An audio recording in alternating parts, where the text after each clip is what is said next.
I was living in the South Bay, and this fellow named Lance Lawson had just opened up this video store called Video Archives. And it really was a movie lover's heaven. It was really terrific. I was a customer there, and I really liked it. And eventually he asked me if I wanted a job. And I was like, yeah, I'd love a job here. This would be a dream. And it was. It was, until I became a director, it was the best job I'd ever had. And I ended up working there for like 5 years. Well, this is where the world-famous Video Archives was.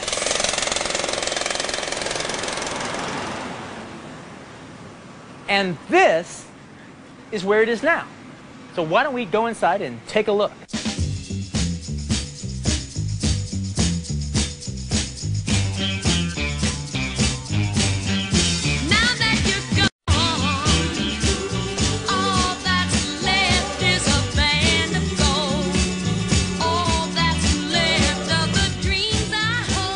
Video Archives was a very relaxed atmosphere.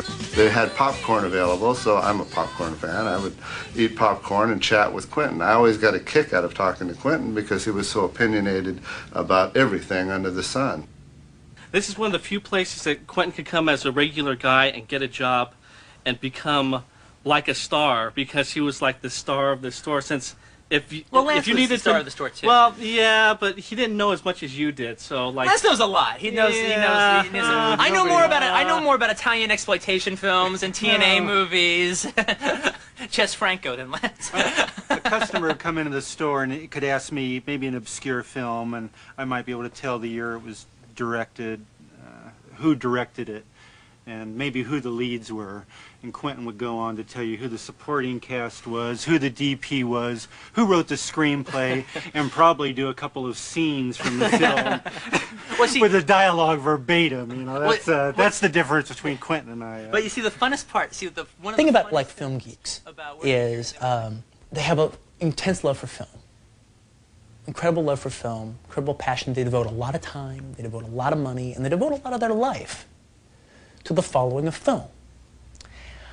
But they don't really have that much to show for all this devotion, other than a movie poster collection or a still collection, all right? The one thing that they do have to definitely show for it is they have their opinion, all right? They have a highly developed opinion. But what you find out fairly quickly in Hollywood is this is a community where hardly anybody trusts their own opinion. People want people to tell them what is good, what to like, what not to like. Now, here I come, all right? I'm a film geek. My opinion is everything, all right? You can all disagree with me. I don't care, all right? I know I'm right as far as I'm concerned, all right? And I'll argue anybody down. That whole Video Archives time, even though it's not directly in the movie, it is in the movie. That time is captured perfectly in true romance. You know, it almost takes it to, you know, like mythology or something. You know, I mean, not for Joe Schmo on the street, but definitely for the people who worked at Video Archives. They can't watch the movie without, oh wow, you know, and just like it takes us all back. Because the things that Clarence says, they're the things that I and the rest of us said. You know, the conversations that he has are the conversations that we had. You know, our names are all throughout the script. You know, Lance is the guy I work for. He's in the movie. Au Vidéoclub Video Archive. Il passera 5 ans dans cette petite boutique qui deviendra mythique pour les cinéphiles angelinos. 5 ans à bouffer des films et à ne parler que de ça à longueur de journée avec ses collègues. It managed to,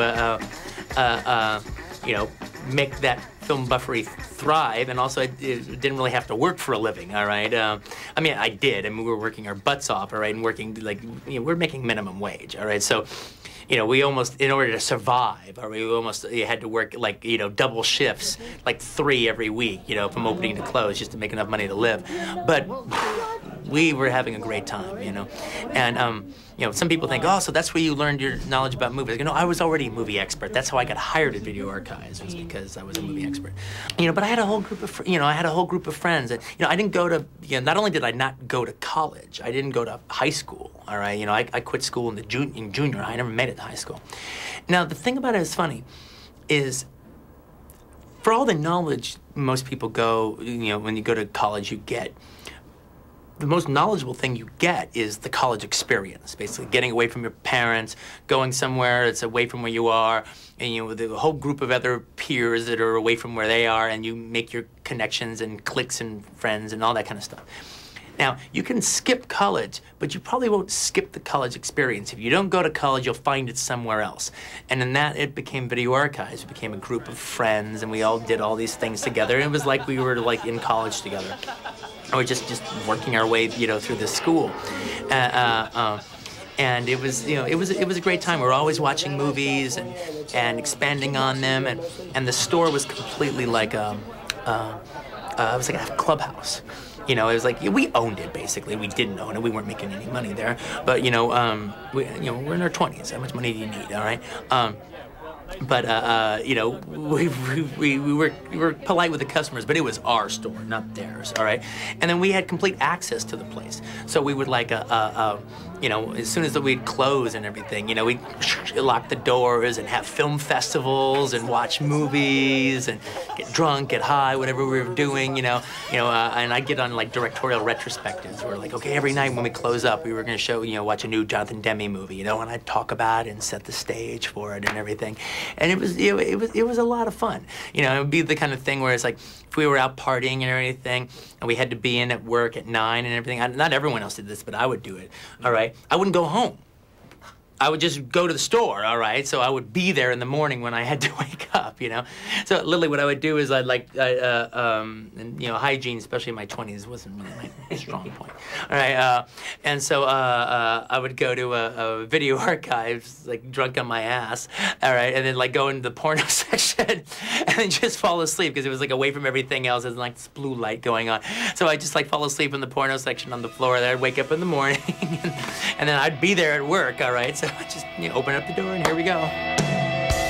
Aujourd'hui, Video Archive n'existe plus. Le quartier a été rénové et les patrons ont dû revendre les murs.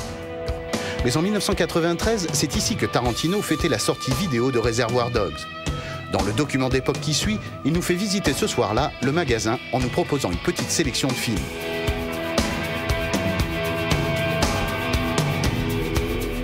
Hi, I'm Quentin Tarantino, and this is Video Archives. This is the store that I used to work at for 5 years before I made Reservoir Dogs. And now I'm back here, so the movie's just opened on video in the USA, and I came back here for Video Archives to do a big hoop-to-do, because the whole thing has kind of become full circle now. So let's walk inside my old stomping grounds. Okay, now, you want to see 3 movies that if I were going to be like trapped on a desert island and I could go to Video Archives before I was going to get trapped on a desert island, what 3 movies I would take with me. Okay, so follow me here to the drama section, all right? One of the movies would be Brian De Palma's Blowout. I think it's one of the greatest movies ever made. It's Brian De Palma's finest film. All right, which means it's one of the finest movies ever made because, as we all know, Brian De Palma is the greatest director of his generation. All right, John Travolta, by the way, gives one of the best performances of all time in this movie.